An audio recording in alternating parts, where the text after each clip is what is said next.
안녕하세요, 여러분. 사회문화 이수진 선생님입니다. 요즘 들어서 급격하게 많이 추워졌죠. 그래서 아마 아침에 일어나서 이 영상을 봐야 되는 여러분들의 몸과 마음이 다 움츠려져 있을 것 같은데요.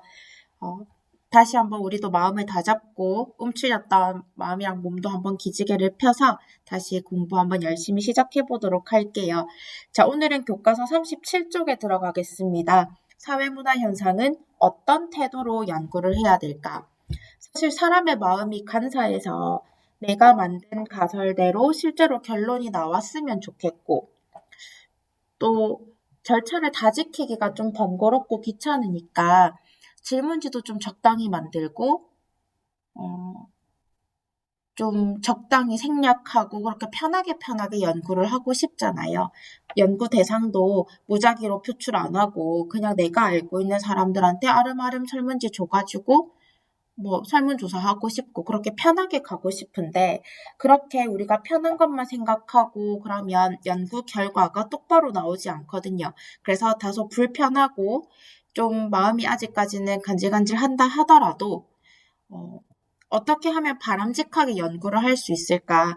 바람직하게 연구를 하기 위해서는 나는 어떤 점을 좀 더 주의 깊게 생각해야 하나? 그런 것들에 대해서 학습하는 단원입니다. 자, 그러면 첫 번째 태도부터 한번 볼게요. 교과서 37쪽입니다. 자, 객관적 태도를 가져야 돼요. 내 주관적 태도가 아니라 객관적인 태도를 가져야 합니다. 자, 뜻을 읽어볼게요. 사회문화 현상을 연구할 때 연구자가 자신의 선입견, 주관적 가치, 이해관계 등을 배제하고 관찰을 통해 경험적으로 얻은 증거에 따라 제3자의 눈으로 사회문화 현상을 바라보는 것을 객관적 태도라고 합니다. 자, 연구자가 자신의 선입견에 사로잡히는 경우가 생각보다 되게 많아요. 예를 들어서 흑인보다는 백인이 더 똑똑할 것이다. 남자보다는 여자가 힘이 더 약할 것이다. 뭐 이런 식으로 내 선입견에 사로잡혀서 연구를 하게 되면 그쪽으로 치우쳐져 있는 연구 결과가 도출되기 쉬워요.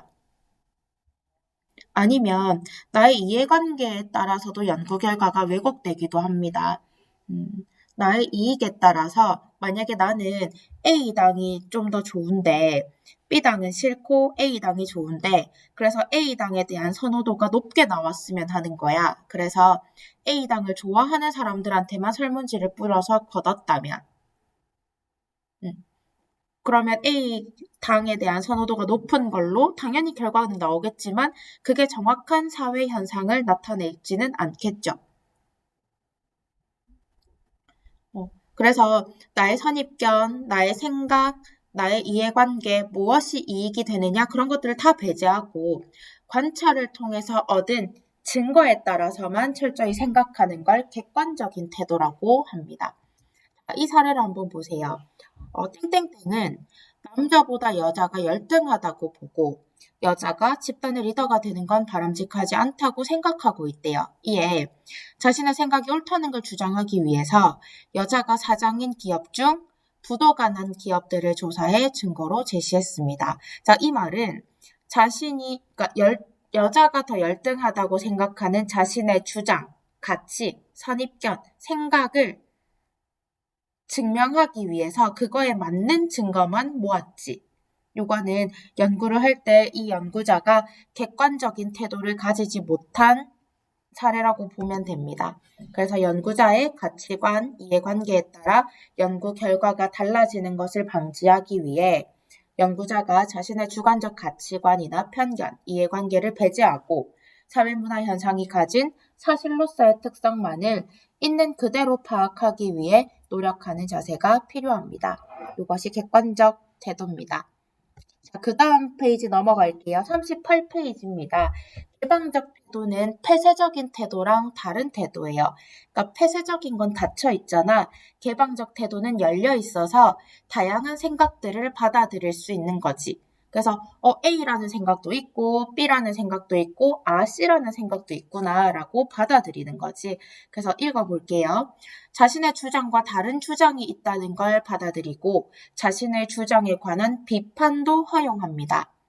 자신의 연구는 완전하지 않다는 것, 그리고 언제든지 반증으로 진리가 아니라는 걸 밝혀질 가능성이 있다는 것, 따라서 자신의 연구 결과에 대한 비판과 새로운 주장의 가능성을 항상 허용하는 것, 그것을 개방적 태도라고 합니다.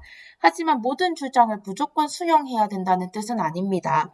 논리적으로 완벽해 보이는 주장이라 하더라도 경험적 증거로 확인되기 전까지는 하나의 가설로서 받아들이는 그런 태도를 개방적 태도라고 불러요.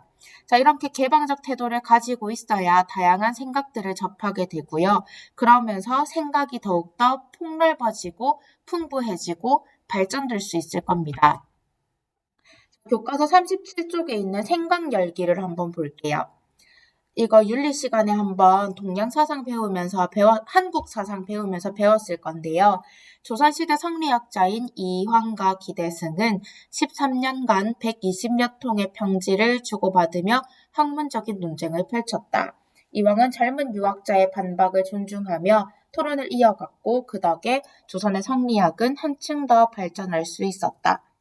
자, 이렇게 서로 다른 생각을 받아들이고 그거에 대해서 반박을 허용하고 그러면서 더욱더 발전하는 태도를 보이는 게 개방적 태도입니다.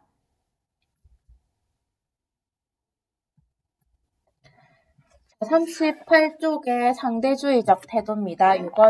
요거는 다양한 문화, 다양한 생활 방식을 인정하는 겁니다.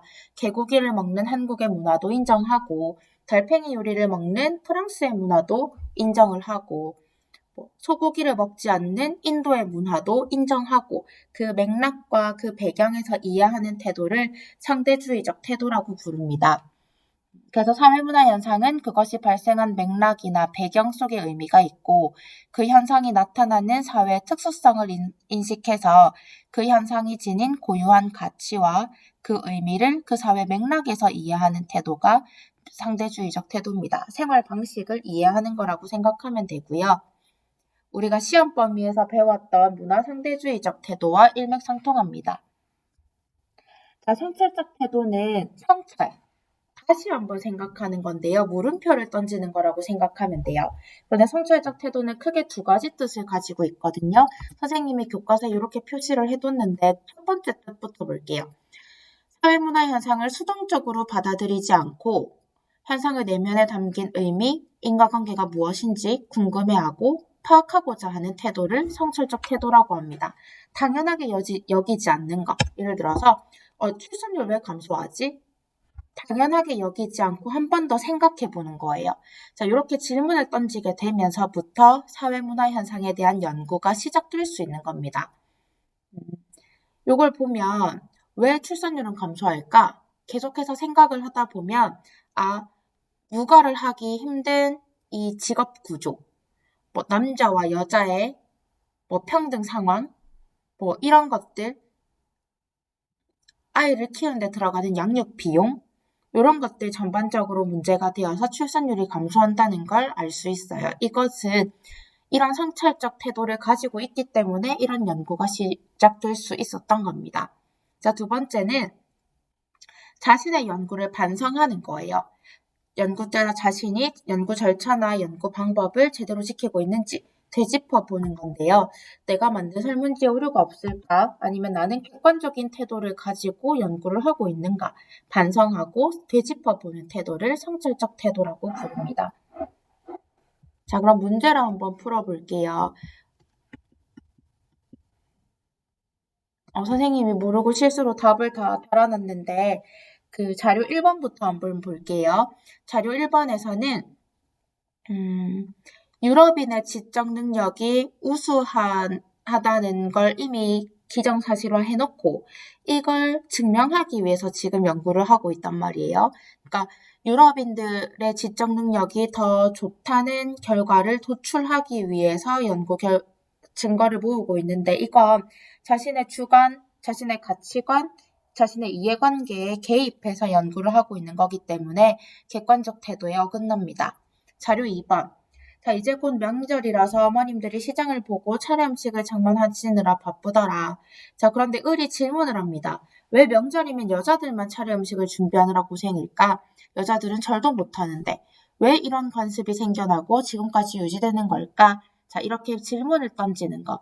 당연하게 받아들이지 않고 질문을 던지는 태도가 성찰적 태도입니다. 자료 3번. 자, 불결에 더럽게 손으로 음식을 먹다니. 인도에는 다른 사람의 침이나 손때로 오염되어 있을 수 있는 도구로 음식을 먹는 것보다 깨끗이 씻은 자신의 손으로 음식을 먹는 게 더 안전하다고 믿기 때문에 그런 거야. 자, 그 맥락에서 인도인의 입장에서 이해하고 있기 때문에 상대주의적 태도고요. 자료 4번. 여러분은 잘못 알고 있어요. 제가 연구해보니 태양이 우주의 중심이고 지구는 태양의 주위를 돌고 있습니다. 지구가 태양의 주위를 돈다니 말이 됩니까? 당신은 이단적 행위로 종교 재판에 붙이겠소. 이런 의례 태도는 개방적 태도가 결여된 태도죠.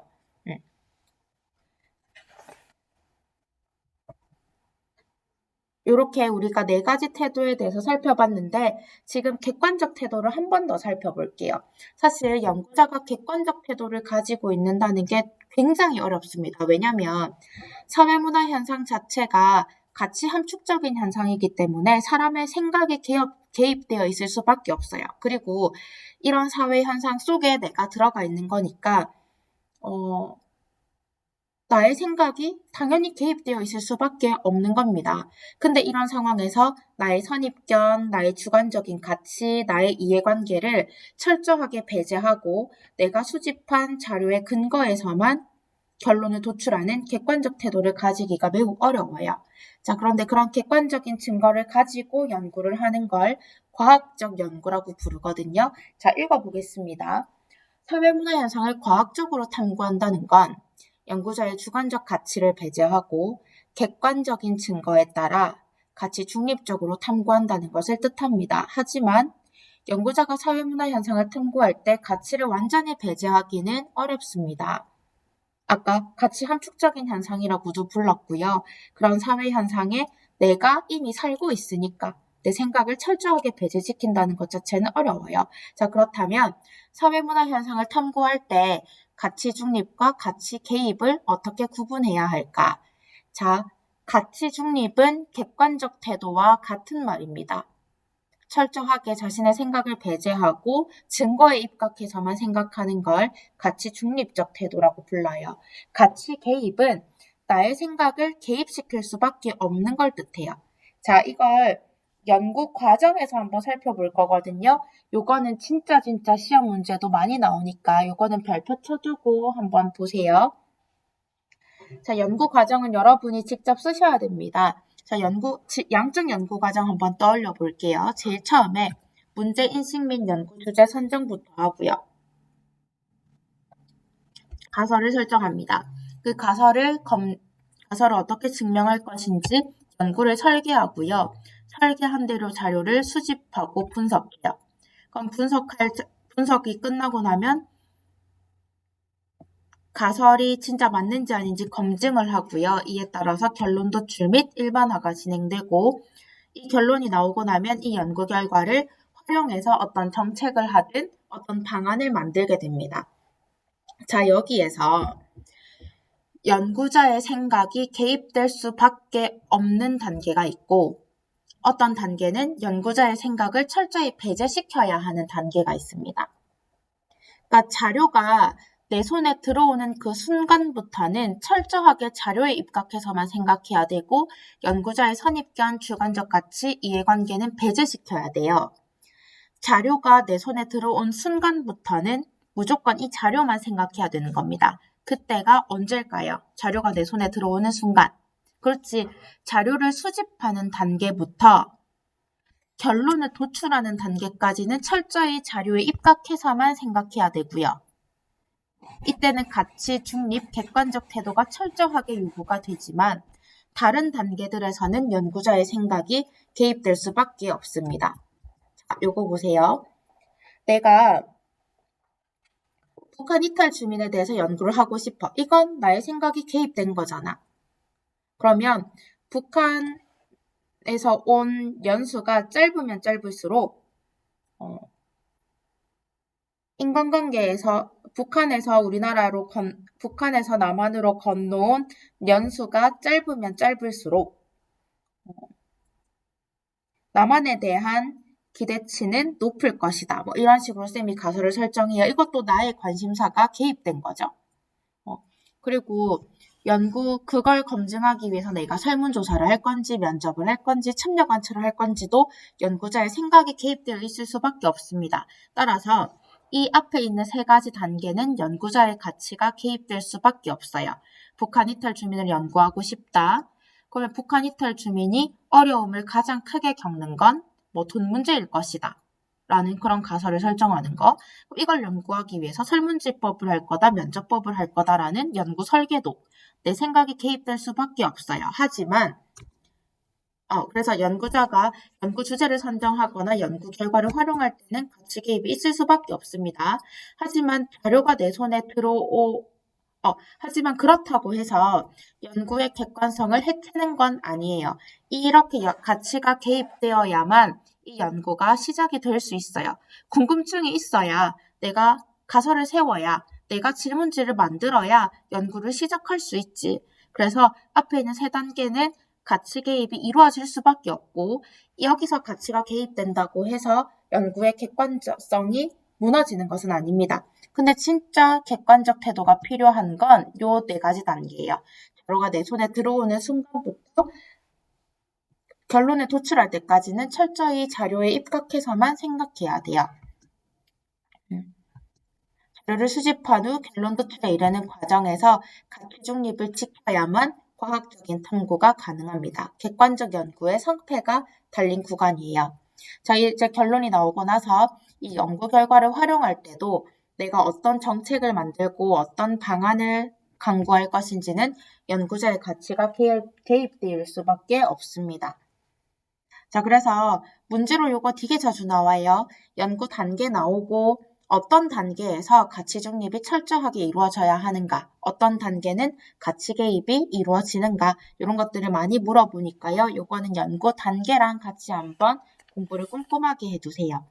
자, 이제 교과서 41쪽입니다. 자, 연구자가 지켜야 할 연구 윤리예요.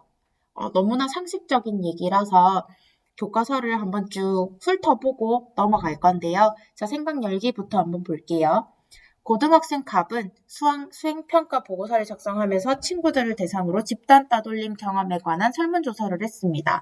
그 뒤에 갑은 설문조사에 참여한 친구들의 개인정보를 보고서에 넣었고 친구들은 자신의 집단 따돌림 경험이 공개돼서 매우 불쾌했습니다.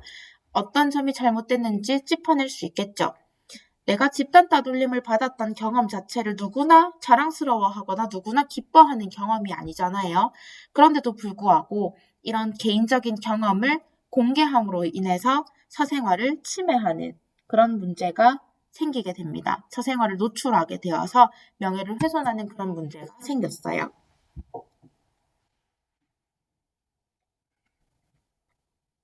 이러한 상식적인 이야기들을 한 번씩 짚어보고 넘어갈게요. 줄친 것 위주로 한번 읽어보겠습니다. 우선 연구 대상자한테 연구의 성격과 목적, 내용 등에 관한 정보를 사전에 제공하고 연구 대상자한테 동의를 얻어 연구를 해야 됩니다. 만약 연구에 대한 정보를 미리 알려주면 연구 결과가 왜곡될 우려가 있어서 사전에 동의를 얻지 못한 때에도 연구가 끝난 뒤에 반드시 연구에 관한 정보를 알려주고 연구 대상자의 양해를 구해야 됩니다. 만약에 실험법을 하는데 사람들이 이 실험을 의식해서 일부러 그거에 다르게 행동을 한다면 참여 관찰할 때도 마찬가지예요. 내가 너희들의 성적을 올리기 위해서 너희들의 하루 종일 같이 관찰할 거야 라고 하면서 너네 교실에 딱 들어가 있으면 너네들의 행동이 평소보다 좀 더 부자연스럽겠지. 쌤을 의식해서. 그냥 지나가고 그냥 지내면 상관없는데 선생님이 연구 목적을 밝히고 너네 연구 결과, 너네를 관찰해서 그 연구 결과를 바탕으로 어떤 정책을 만들 거야 라고 하면 너희들이 나름대로 의식을 하게 되면서 부담스러워 한다고요. 그러면 평소에 자연스러운 행동이 나타나지 않게 되고 그러면 더 정확한 사회현상 연구가 어렵겠지. 그래서 몰래 실험을 하거나 몰래 관찰을 하기도 하는데요. 그런다 하더라도 반드시 연구가 끝난 뒤에는 내가 이런 사정에 따라서 연구를 했고 이렇게 비밀로 했는데 이걸 연구를 해도 되냐? 공개를 해도 되냐? 이렇게 동의를 추후에라도 꼭 구해야 된다는 말이 첫 번째 단락에서 나옵니다. 자, 그리고 두 번째, 자료 수집 과정에서 연구 대상자한테 수치심을 주는 질문을 하거나 강제로 답변을 요구하면 안 되고 연구 대상자한테 해로운 영향을 줄 수 있는 실험을 해서도 안 됩니다. 사람의 생명에 위해를 가하는 전기 실험이라든지 수치심을 주는 질문 이런 걸 거예요. 너네 집에 돈이 얼마나 많은지 그런 것들을 가늠하게 하는 자존심을 건드리는 질문들 이런 것들은 최대한 하지 않는 쪽으로 하는 게 좋고요. 더불어 연구 대상자한테 사생활을 노출하거나 명예훼손 등의 피해를 주지 않아야 한다. 이를 위해 연구자는 연구 대상자의 익명성과 비밀을 보장하고 수집한 자료를 반드시 연구에만 활용해야 합니다. 그리고 그 통계 처리에서만 사용이 되게 되면 그러니까 이름 같은 거 공개 안 하고 통계 처리 용도로만 쓰면 그 개인적인 정보가 드러나기가 쉽지 않잖아요. 그렇게 미리 먼저 얘기를 하고 양해를 구하고 연구를 시작해야 합니다. 자, 이 밑에 사례를 한번 볼게요. 릭스키어스가 답변한 내용을 한번 볼게요. 릭스케어스는 동물 보호 활동가들을 참여한 뒤 생태전사라는 책을 출판했어요. 그런데 몇 년 뒤 이 동물 보호 활동가들과 관련한 재판이 열렸고 스케어스는 법원에 소환돼서 활동가들의 신원을 밝히라는 요구를 받았습니다. 그러나 그는 연구자로서 연구 대상자에 관한 정보의 비밀을 지켜주어야 한다는 규범에 따라 답변을 거부했습니다. 그는 검사의 신문에 당신의 신문은 낸 연구 활동 중 비밀을 보장할 것을 약속하고 받은 정보를 요구하는 것이다. 그 신문에 답하는 것은 비밀 보장 약속을 깨는 행위가 된다. 나는 미국 사회학회의 회원으로서 윤리적 책무가 있으므로 그 신문에 답변하지 않겠다라며 답변을 거절했습니다. 이렇게 릭스케어스가 검사의 신문에 답변하지 않은 이유는 비밀을 보장하고 연구 목적으로만 사용할 걸 약속해서 얻은 수집한 정보이기 때문에 연구 이외의 목적을 위해 공개하는 건 연구 대상자에 관한 연구 윤리를 위반하는 거라 판단했기 때문입니다. 자, 이제 42쪽으로 넘어갈게요. 또한 연구자는 연구 과정에서 자료 분석 결과를 조작하거나 다른 사람의 연구물을 도용 또는 표절해서는 안 됩니다. 표절의 의미가 왼쪽에 나타나 있는데요.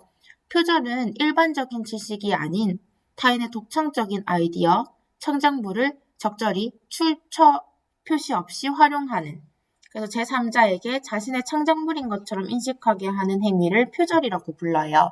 그러니까 예를 들어서 누구나 아는 속담, 가는 말이 고와야 오는 말이 곱다. 이런 일반적인 지식을 전하는 건 출처를 굳이 안 밝혀도 돼요. 하지만 독창적인 아이디어, 이런 창작물 같은 것들은 자신의 것이 아니라는 걸 출처를 밝힘으로 인해서 보여주어야 한다는 것. 그리고 첫째 줄에 연구 과정에서 자신의 자료 분석 결과를 조작하는 것, 그런 것들은 객관적 태도에 어긋나겠죠. 이 조작한다는 건 내가 얻고 싶은 결과를 도출하기 위해서 자료를 있는 그대로 보는 게 아니라 변형시키는 거니까 이건 객관적 태도에 어긋난다고 볼 수 있습니다. 내 생각대로 자료를 조작하는 거니까. 또한 특정 답변을 유도하거나 자신이 원하는 결과에 도움이 될 만한 조사 대상자만을 골라 조사하는 것도 연구 결과를 왜곡하는 거기 때문에 윤리적 문제가 될 수 있습니다. 이것도 객관적 태도에 어긋나는 걸 말하는 거고요. 또한 연구자는 자신의 연구 결과가 비윤리적으로 활용될 소지가 있는지 반드시 점검해야 한다. 연구 결과가 사회적 소수자한테 불이익을 주거나 특정 집단의 명예를 훼손하는 측면이 없는지도 살펴보아야 합니다. 그래서 내 연구 결과가 다른 사람 약자에게 아니면 우리 사회의 공익에 저해되는 식으로 활용이 되는지 아닌지를 끝까지 책임지고 살펴봐야 한다는 게 또 하나의 연구자로서의 윤리가 된대요. 다음 연구 사례들을 보고 어떤 연구 윤리들을 어겼는지를 한번 볼게요.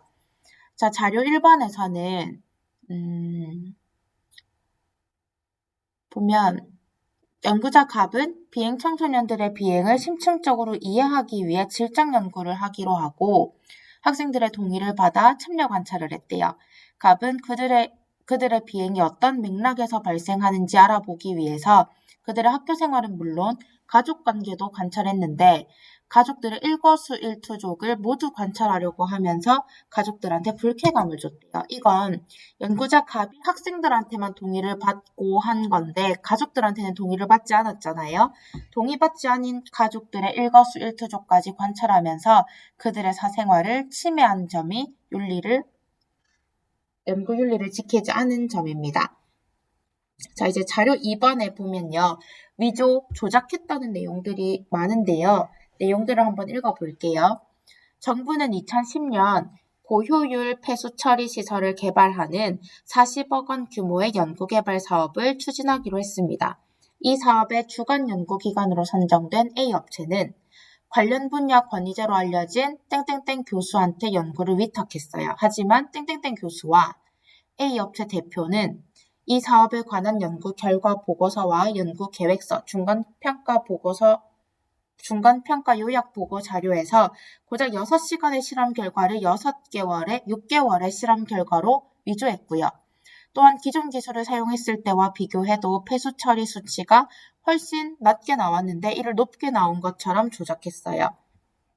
그리고 연구에 참여한 기업이 없는데도 있는 것처럼 만드는 등 위조 조작하는 수법으로 사업단 평가위원들을 속이고 추가 연구비 명목으로 정부 지원금 17억 원을 타냈습니다.